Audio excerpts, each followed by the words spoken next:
Welcome to the Debate Tools Academy. Today's course is going to focus on the overcollection advantage, which is a position for the January 2021 public forum topic on the NSA surveillance of Americans and legal permanent residents. This is a continuation of previous topic analyses that we've done, first introducing the topic as a whole, and then later examining the terrorism disadvantage in detail.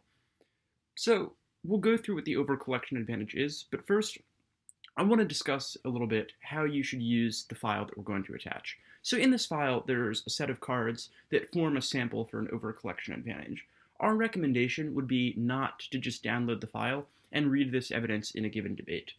These cards are certainly usable, but the real benefit of a file like this is being able to see an example of how something such as the overcollection advantage could be cut, and that you want to be able to use that to guide your own research. So for example, going back to the original articles, finding the parts of the articles where these cards come from would be more useful than just reading these cards in a given debate as is. It'll make you a stronger researcher. But I do want to go through this file in some depth and talk about the substance of the overcollection advantage. So as you're probably familiar with at this point, one of the core positions for the negative or con on the public forum topic is the terrorism argument, that collecting data, as much data as the NSA needs, is necessary to stop terrorist plots, and that collecting data on Americans can be important because of incidental collection of data where Americans are talking to potential terrorists who maybe reside outside of the country, or Americans who are considering terrorist plots within the country, gives a reason for why data on Americans is key. So you'll often see cards that talk about Section 702 or incidental collection, and more on this can be found in our lecture on the terrorism disadvantage. So that's a core argument for the negative or the con, but there also are arguments that the pro or affirmative can make as well to counter this, but also make it offensive. So while the fundamental premise of that disadvantage is that more data is necessary, we need to avoid missing important leads, we need to be able to put the pieces together. The argument this advantage makes is the opposite, that right now the problem is not too little data, but instead too much data. That it's not so much that we just need to get as much data as possible, but that we're looking for a needle in a haystack, and that the current approach of adding additional data just adds more hay to the haystack. And that instead, we're adding a bunch of useless information, just Americans' random phone calls that have nothing to do with anything, that result in us just missing essential leads. So let's look through some of the specific cards that can help clarify the scope of this argument.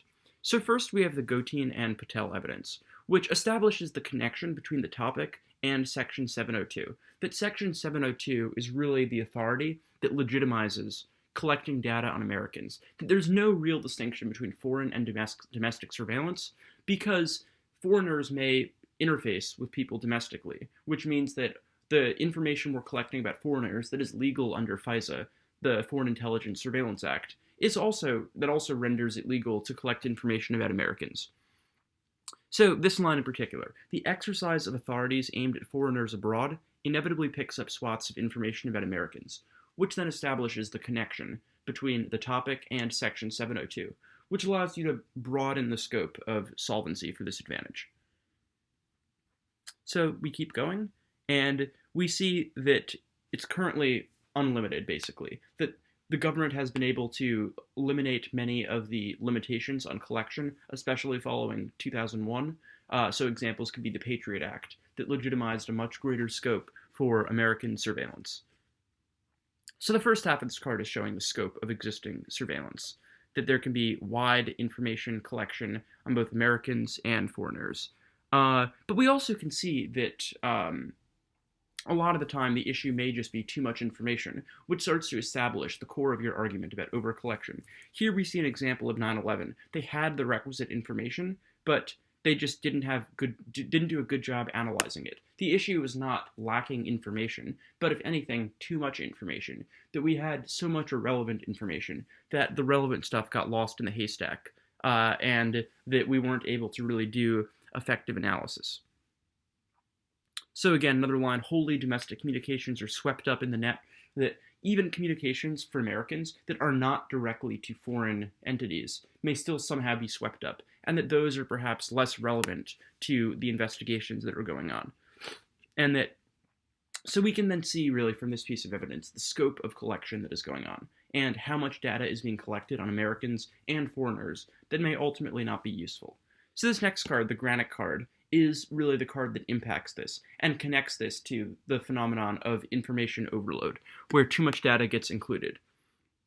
So it gives the example of the Boston bombing. There was massive NSA collection, but nobody was able to figure it out. The issue then is not enough data, but it's not that there's not enough data, but instead it's that there's perhaps too much data. They weren't able to analyze the information just because they had too much other information coming in. So then we see every terror attack was by someone on the government's radar, but they didn't follow up. So perhaps the issue then is just human investigators, as opposed to just not being able to collect enough data. So what's useful about this card then is that it actually does establish a trade-off between these things. The very last line, terrorism cases argue troves of information, but for better understanding of the information from conventional intelligence, that establishes this trade-off here, that the problem is not that we don't have enough information, but in fact that we have so much information that it's trading off with being able to use human investigation, which you'll often see labeled HUMINT, human investigative methods, to really be able to find out more information about people of interest. And then we see here, so the first part of this piece of evidence is offensive, establishing that this trades off with more effective investigative work that would be able to follow up. But then we also actually can see defense to the arguments that the disadvantage makes, which is that tons of plots get foiled. So the statistic you'll often see is 54 plots. This then says the NSA admitted phone records only actually contributed to solving one of those, that they're not important in fighting terrorism. And then we see other examples, Mumbai attacks, the Zazi case, that demonstrate that having the data itself wasn't what was key, but rather conventional follow-up, and that having so much data was the problem. So then another card to supplement this is the second piece of Granick evidence, which then explains in a little bit more of a ticky-tacky technical way the reasons why information overload has such deleterious effects on being able to pursue counterterrorism. That if they save all of the call records, then it's difficult for them to get rid of non-responsive data. It's difficult to do targeted and searches, but there are too many false positives that they just, when they do a search for a particular keyword, too many mundane cases may come up that makes it difficult to screen out and to be able to really follow up on them. That metadata analysis that is used to screen for stuff, it's not as effective when phones are used for a short period of time, which makes it difficult to really continue following up. And then you also have people like the CIA director admitting that it's not all that useful.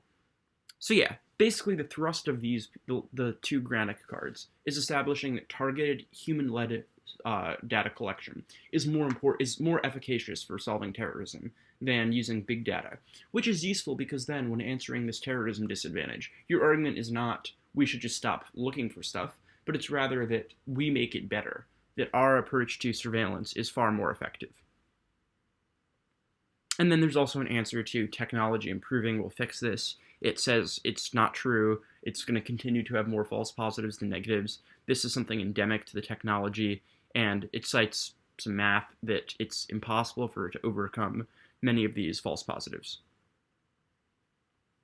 And then we have one last card that really establishes another answer to this technology will improve component of it, which just establishes that it's impossible to overcome the problem of false positives, that it's a 1 to 100,000 false positive to real positive rate for when they do a search for a certain keyword, and then information comes up that might not be useful. So we gave this example in the terrorism lecture, that suppose you were to do a search for pressure cooker, and then a week later do a search for backpack. You might come up as, potential terrorist, because you searched for two phrases that in isolation don't mean much, but the interplay between those could imply some type of terrorist activity, but that would be a false positive.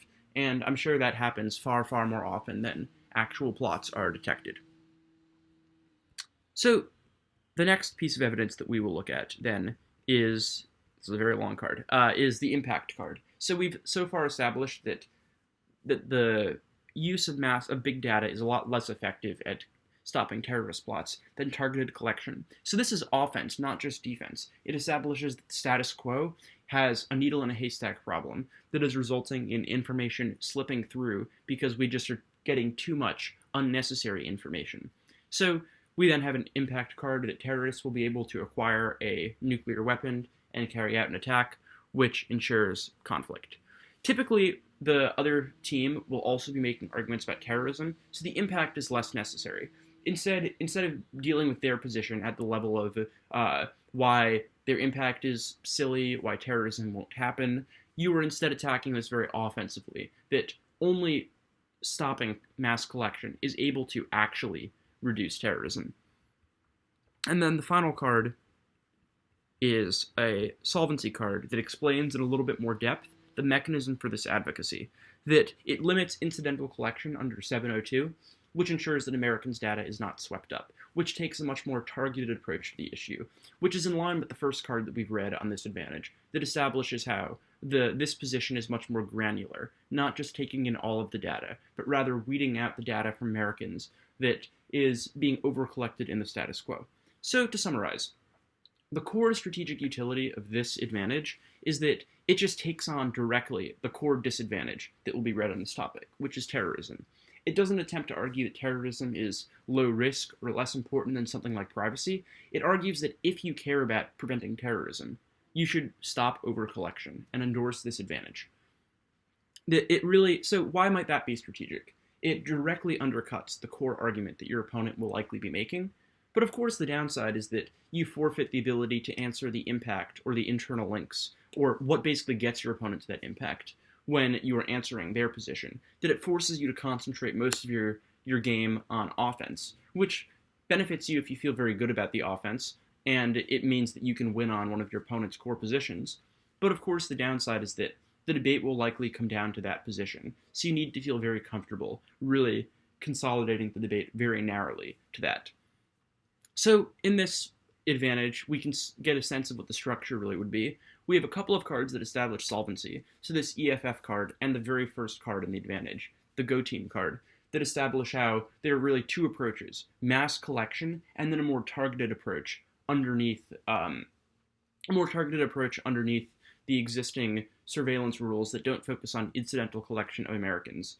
And that the problem is that we've moved too far in the mass collection approach direction, and the result has been overcollection, which are the two Granick cards.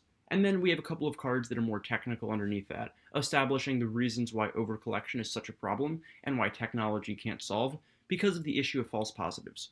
And then finally, it concludes with the Hayes card, which is the impact card, establishing why making terrorism more likely is an existential threat. So we hope this helped, and below you will have the ability to download this file, so you can look through this on your own.